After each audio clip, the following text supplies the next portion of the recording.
Hello friends, आज मैं आपको रिफ्लेक्शन ऑफ लाइट बता रही हूँ। बहुत ही इंपॉर्टेंट टॉपिक है, आपका 10th में भी आता है, 8th में भी आता है। जब भी लाइट पढ़ोगे तो ये आएगा ही आएगा। ठीक है, सबसे पहले समझो कि रिफ्लेक्शन ऑफ लाइट क्या है। The bouncing of light of a surface is also known as reflection of light. देखो, जैसे ये सन है ना, सन रेज पड़ी किसके ऊपर? फ्लावर के ऊपर, और यहाँ से ये रिफ्लेक्ट होके कहाँ गई? इस लड़के की आई में, तो इसलिए ये इसको देख पा रहा है। ठीक है, अब यहाँ पर देखो, जैसे हम ये मिरर में देख रहे हैं तो मिरर के ऊपर लाइट है, लाइट रिफ्लेक्ट होकर आ रही है हमारी आंख में, इसलिए हम अपनी मिरर में इमेज देख पा रहे हैं। ठीक है, अब देखो, पहले टर्म समझो कि क्या है, terms and law related to reflection of light. ठीक, सबसे पहली जो आ रहा है इंसिडेंट रे, बहुत इंपॉर्टेंट है, इससे तुम्हें बहुत चीज़ें क्लियर हो जाएंगी। इंसिडेंट रे उसको बोलते हैं जो रे आ रही है, मतलब जो लाइट सोर्स से आ रही है उसको बोलेंगे इंसिडेंट रे। द लाइट रे दैट स्ट्राइक्स ए सरफेस, और ये हमारी प्लेन सरफेस है, ये हमारी प्लेन सरफेस है। ठीक है, फिर आया पॉइंट ऑफ इंसिडेंस, तो क्या है? The point eight which the incident ray strike the surface. देखो, ये वाली लाइन जो आ रही है इसको बोलते हैं इंसिडेंट रे, जो जा रही है उसको बोलते हैं रिफ्लेक्टेड रे। ये हमारी सरफेस, और ये बीच में जो लाइन बनी हुई है उसे बोलते हैं हम नॉर्मल। क्या बोलेंगे? नॉर्मल। तो आने वाली जो रे है उसे बोलेंगे इंसिडेंट रे, जो जा रही है वापस बाउंसिंग ऑफ हो रही है रिफ्लेक्टेड रे, और बीच में क्या है? नॉर्मल। ठीक है, ये हो गया पॉइंट ऑफ इंसिडेंस। ठीक है, फिर आया नॉर्मल।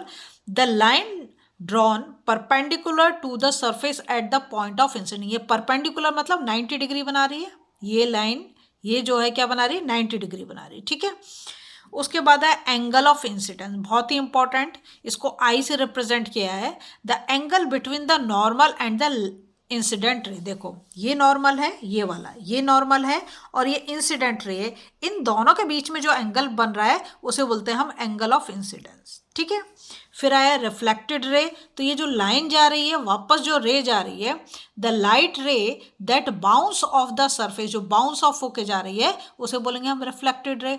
एंगल ऑफ रिफ्लेक्शन क्या है? The angle between the normal and the reflected रे। देखो, ये रहा, ये नॉर्मल और ये रिफ्लेक्टेड रे, इसके बीच में जो एंगल बन रहा है उसे हम आर से रिप्रेजेंट करते हैं, इसको हम बोलेंगे एंगल ऑफ रिफ्लेक्शन। बहुत ही जो हमारा लॉज ऑफ रिफ्लेक्शन है, 100% अगर ये चैप्टर आपका है सिलेबस में और आ रहा है एग्जाम में तो बहुत ही पूछा जाता है। क्या है? फर्स्ट लॉ बोलता है the angle of incident i जो है and the angle of reflection are equal. अभी मैं समझाती हूँ आपको कैसे।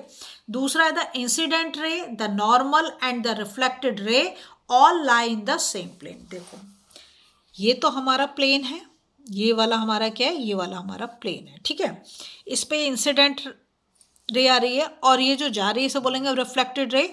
Angle i is equal to angle r होगा, हमेशा angle i is equal to angle r होगा। ठीक है, अगर ये 30 डिग्री है तो ये भी 30 होगा, ये 45 है तो ये भी 45 होगा, ये 60 है तो ये भी 60 होगा। पहली चीज़ तो ये क्लियर कि angle of incidence is equal to angle of reflection, laws of reflection के हिसाब से अगर हम देखें। दूसरा वो कहता है द इंसिडेंट रे, ये जो आ रही है, देखो इससे भी एरो बता रहा, आ रही है और ये जा रही है। ठीक है, the incident ray, the normal and the reflected ray all lie in the same plane. तीनों के तीनों एक ही प्लेन में आ रही है, इस डॉट पे तीनों के तीनों मिल रहे हैं ना। ठीक है, तो इसमें आज मैं तुम्हें इतना बताऊंगी, कल मैं तुम्हें बताऊंगी टाइप्स ऑफ रिफ्लेक्शन क्या है। ठीक है, और इधर भी देख सकते हो आप, जैसे ये दे रखा है, देखो ये एक्टिविटी से आपको और ज़्यादा क्लियर हो जाएगा। ये लाइट सोर्स है, यहाँ से जो रे आई इसको क्या बोलेंगे हम? Incident ray. ठीक है, ये क्या हो गया हमारा? नॉर्मल, और ये वाली रे क्या हो गई? रिफ्लेक्टेड रे हो गई। ठीक है, अब देखो यहाँ पर इसने दिया है an incident ray strike a smooth surface at an angle of 30 degree. ये 30 डिग्री दे दिया। As shown in the figure using a protractor and a ruler draw the reflected ray keeping the law of reflection in mind.